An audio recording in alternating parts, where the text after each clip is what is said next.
नमस्कार दोस्तों, मेरा नाम है दिव्या। स्वागत है आपका मेरे YouTube चैनल पे। तो गाइज आज की वीडियो आपके लिए बहुत ज़्यादा इंपॉर्टेंट होने वाली है, क्योंकि आज की इस वीडियो में हम डिस्कस करने वाले हैं राजस्थान पुलिस कांस्टेबल के पेपर को।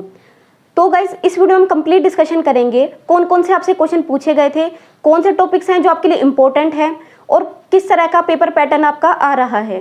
क्योंकि गाइज इस पेपर को भी आरपीएससी ने ही कंडक्ट कराया है और आपके जितने भी एग्जाम होने वाले हैं वो सभी आरपीएससी ही कंडक्ट कराएगा। तो सबसे बेस्ट ये है कि आप इस वीडियो को एंड तक देखें और आप अपनी प्रिपरेशन का इवैल्यूएशन करें कि कौन कौन से टॉपिक हैं जो आपके स्ट्रॉन्ग है या कौन कौन से टॉपिक ऐसे हैं जिनमें अभी आपको और तैयारी की ज़रूरत है। साथ ही साथ आपको ये भी पता लग पाएगा कि आप जो तैयारी कर रहे हैं क्या वो सही डायरेक्शन में है। तो चलिए गाइस वीडियो को स्टार्ट करते हैं। तो गाइस बात करते हैं अपने फर्स्ट क्वेश्चन की। तो फर्स्ट क्वेश्चन है आपका, रामायण और महाभारत में धनु शब्द का अर्थ किससे है। तो यहाँ पर बात कर रहा है धनु शब्द की। अब गाइस मैं आपको बता दूं कि ये क्वेश्चन आपसे एज इट इज पूछा गया है राजस्थान माध्यमिक शिक्षा बोर्ड की राजस्थान अध्ययन की जो पुस्तक चलती है, राजस्थान अध्ययन कक्षा 10 की पुस्तक है, ठीक है, क्लास 10th है और इतिहास और संस्कृति बुक का नाम है इतिहास और संस्कृति कक्षा 10 की। वहाँ से आपको as it is first page में फर्स्ट टॉपिक ही दिया गया है, वहीं से आपको ये क्वेश्चन पूछा गया है। साथ ही साथ हमने भी अपनी वीडियो में इसको कवर किया था, जैसा कि आप स्क्रीन पर देख पा रहे होंगे। मैंने अपनी फर्स्ट वीडियो में ही आपको बताया था कि ये फैक्ट सबसे इंपॉर्टेंट है, क्योंकि यहाँ पर इस नेम का मीनिंग आपसे ज़रूर पूछा जा सकता है और वही क्वेश्चन आपको यहाँ पर देखने को मिला है। तो बात करते हैं धनु शब्द की। तो गाइस अगर आपको याद होगा तो धनु शब्द का एक समानार्थक और भी होता है जिसको हम मरु बोलते हैं। और अगर हम बात करें मरु या धनु की तो इन दोनों नाम का जिक्र जो है वो रामायण और महाभारत में दिया गया है। अब बात करते हैं कि मरु या धनु शब्द का अर्थ क्या होता है। तो गाइस हमने ये राजस्थान का इतिहास में पढ़ा था कि ये एक क्षेत्र था, मरु या धनु जिसको हम कहते हैं, ये क्षेत्र था जिसका रिलेशन किससे है, जिसका मीनिंग किससे है, राजस्थान के मरुस्थलीय भाग से, राजस्थान के मरुस्थलीय भाग से। बात करते हैं अपने सेकंड क्वेश्चन की। तो सेकंड क्वेश्चन है, कालीबंगा उत्तरी राजस्थान के हनुमानगढ़ जिले में डैश नदी के किनारे स्थित है। अब ये यहाँ से पूछ रहा है कि कालीबंगा जो सभ्यता है हमारी वो कौन से नदी से रिलेट करती है। ठीक है, यहाँ पर आपको अब जिलों का नाम तो आपने कई बार गाइडों में पढ़ा होगा, तो जिलों का नाम तो आपको कहीं भी मिल जाएगा, लेकिन जिलों का नाम यहाँ नहीं पूछा है। यहाँ क्या पूछा है आपसे, नदी के बारे में पूछा है, कौन सी नदी से रिलेट करती है, कौन सी नदी के पास स्थित है।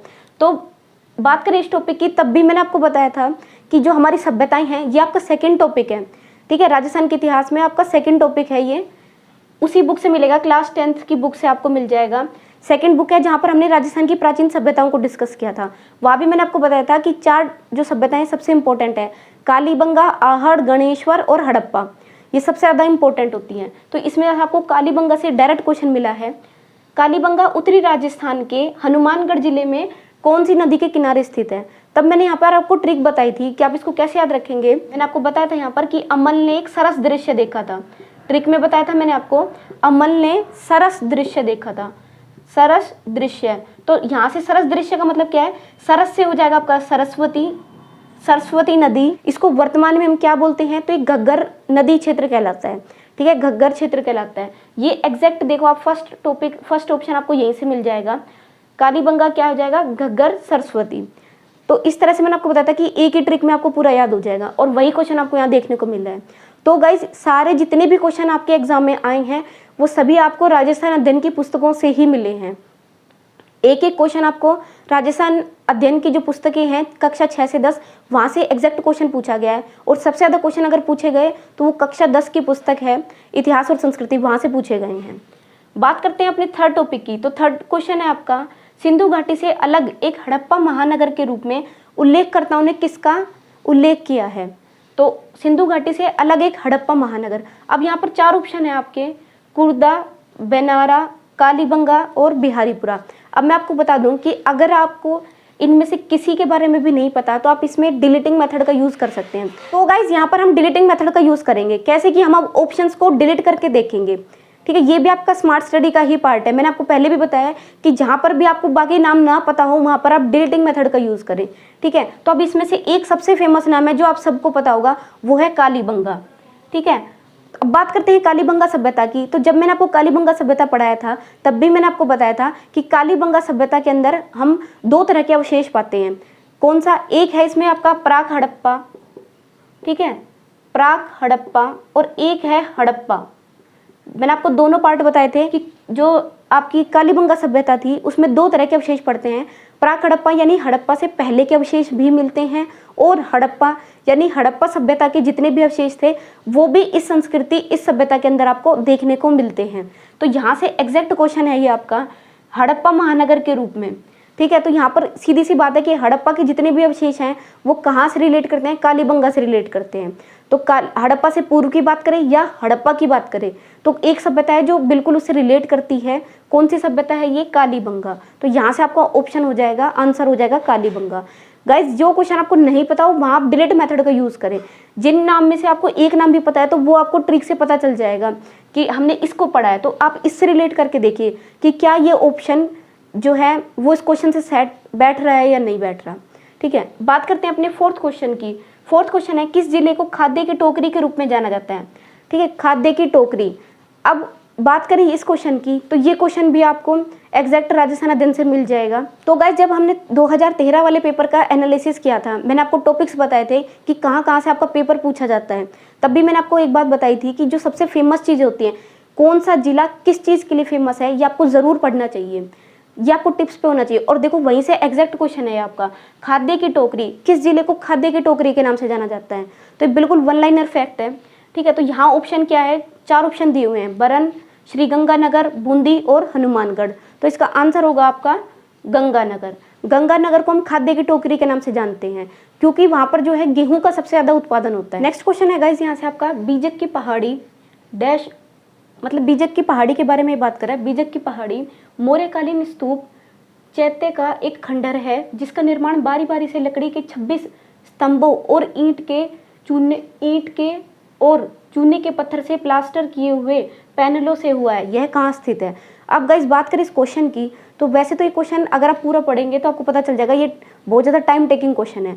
ठीक है, तो कई स्टूडेंट्स ये सोच के इसको छोड़ भी सकते हैं कि भाई इतना बड़ा क्वेश्चन है, ये पता नहीं क्या पूछ लिया। लेकिन आपको ये ध्यान रखना है, इस क्वेश्चन को अगर आप समझेंगे ढंग से तो इसमें आपको पढ़ते ही पता चल जाएगा कि ये किसके बारे में बात कर रहा है, बीजक की पहाड़ी के बारे में बात कर रहा है। ठीक है, तो इस डिटेल से आपका कोई लिंक नहीं है।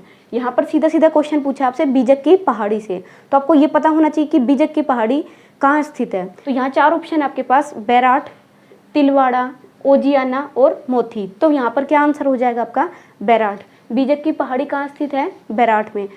यहाँ से कुछ भी ट्रिकी नहीं पूछा हुआ, डायरेक्ट वन लाइनर है। अगर आपने बुक को ढंग से पढ़ा होगा तो आपको ये क्वेश्चन बिल्कुल अच्छे से आते होंगे। बात करते हैं एक बात मैं आपको और बता दूं कि यहाँ पर अब जो क्वेश्चन है, जैसे फर्स्ट शिफ्ट का जो क्वेश्चन था, जो ये पेपर है ये तो फिर भी इजी है, लेकिन अगर मैं बात करूँ सेकंड शिफ्ट की तो सेकंड शिफ्ट के जो क्वेश्चन थे वो थोड़े हार्ड थे।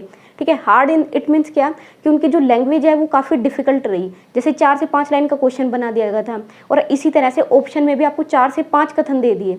ठीक है, तो इसका मतलब क्या है, इसका मतलब साफ ये है कि आपको जो है स्टैंडर्ड अच्छा मिलने वाला है एग्जाम का। एग्जाम बनेगा तो सिर्फ और सिर्फ राजस्थान अध्ययन की पुस्तकों से, और अगर सब्जेक्ट की बात करें तो एनसीईआरटी से। और जैसा कि अगर आपने पेपर देख लिया होगा तो आपको ये अंदाज़ा लग गया होगा कि सब कुछ राजस्थान अध्ययन से ही पूछा गया। एक एक लाइन, एक एक क्वेश्चन आपको एज इट इज़ दिया हुआ है। और इसी के जो नोट्स हैं वो हम तैयार कर रहे हैं। डेली क्लासेस के रूप में आपको राजस्थान जीके की क्लासेस मिल जाती हैं। अगर आपने चेकआउट नहीं की है तो वीडियो के डिस्क्रिप्शन में राजस्थान जीके के नाम से प्लेलिस्ट है, वहाँ आप ज़रूर चेकआउट करें। मैंने वन लाइनर नोट्स के रूप में सारा कंटेंट आपको तैयार करके दिया हुआ है। उसको पढ़ने के बाद आपको कुछ भी इधर उधर से पढ़ने की जरूरत नहीं है।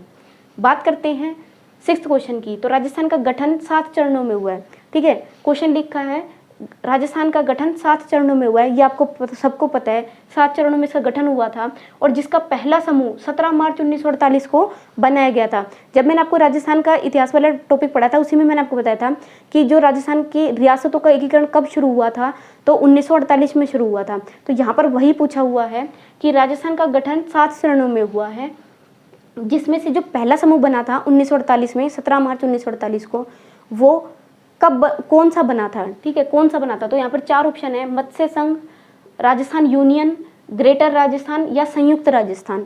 ठीक है, तो ये सब मिलते जुलते हैं, आपको पता होना चाहिए। तो सबसे पहला ग्रुप कौन सा बना है, ये क्वेश्चन एग्जैक्ट आपको राजस्थान का एकीकरण से पूछा है, राजस्थान का एकीकरण टॉपिक से पूछा है।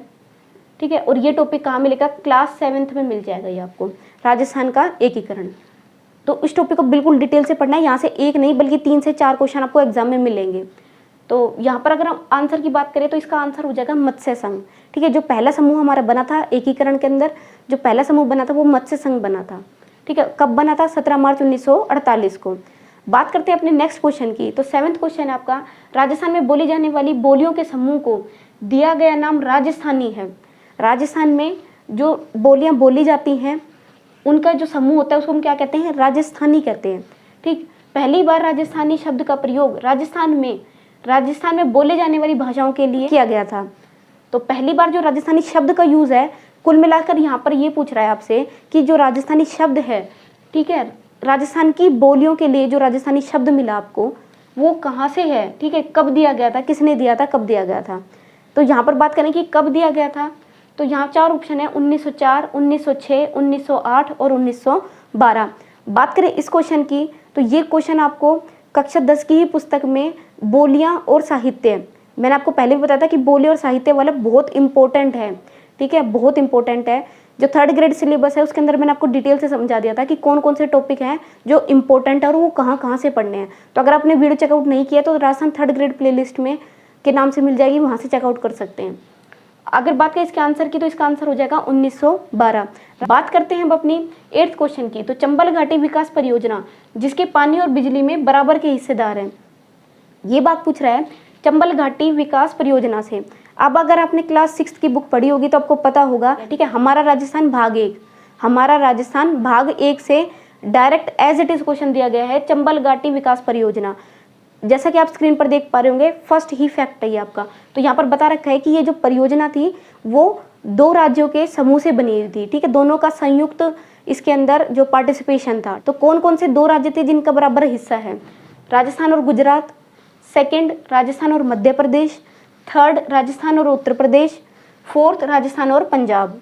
ठीक है, राजस्थान और गुजरात, राजस्थान और मध्य प्रदेश, राजस्थान और उत्तर प्रदेश, राजस्थान और पंजाब। तो राजस्थान तो आपको क्लियर है, राजस्थान का पार्टिसिपेशन रहा होगा।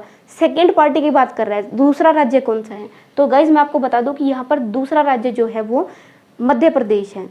ठीक है, ये जो विकास परियोजना चलाई गई थी ये राजस्थान और मध्य प्रदेश दोनों के पार्टिसिपेशन, यानी दोनों का इसमें हिस्सा था बराबरी का, और उन दोनों के संयुक्त उसके साथ में इसको चलाया गया था। ठीक है, अब बात करते हैं 9th क्वेश्चन की। तो प्रोजेक्ट टाइगर, बिल्कुल गाइज इसका काफ़ी लेंदी इसकी लैंग्वेज दी हुई थी, मैंने इसको शॉर्ट में बना दिया है कि प्रोजेक्ट टाइगर जो है वो कब शुरू किया गया था। तो आप सबको पता होगा, वैसे तो क्वेश्चन आपको गाइड वगैरह में मिल जाएगा, ईजी सा क्वेश्चन है।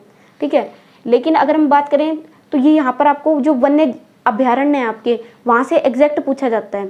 ठीक है, यहाँ से क्वेश्चन क्या है, प्रोजेक्ट टाइगर जो है कब शुरू किया गया था? तो फर्स्ट है इसमें 1950, 2nd 1957, 3rd 1973 और 4th है आपका 1999। तो यहाँ पर जो आपका आंसर होगा वो होगा 1973 में। 1973 में राजस्थान में प्रोजेक्ट टाइगर की शुरुआत की गई थी। ठीक है, और यहीं से हम अपना जो पहला यहीं से जो आपका पहला राष्ट्रीय उद्यान है वो स्थापित किया गया था। ठीक है, तो हम 3 उद्यान हैं जिसके बारे में हम पढ़ते हैं जो प्रमुख हैं। ठीक है, उनके बारे में पता होगा। तो जो पहला स्थापित किया गया था वो भी 1973 में ही स्थापित हुआ था। बात करते हैं 10th क्वेश्चन की। तो देश में राजस्थान का एकमात्र उत्पादक है। ठीक है, देश में राजस्थान किसका एकमात्र उत्पादक है? तो यहाँ पर ऑप्शन देखिए, जिंक और सोना, चांदी और एल्यूमिनियम, सीसा और जस्ता और सीसा और टीन।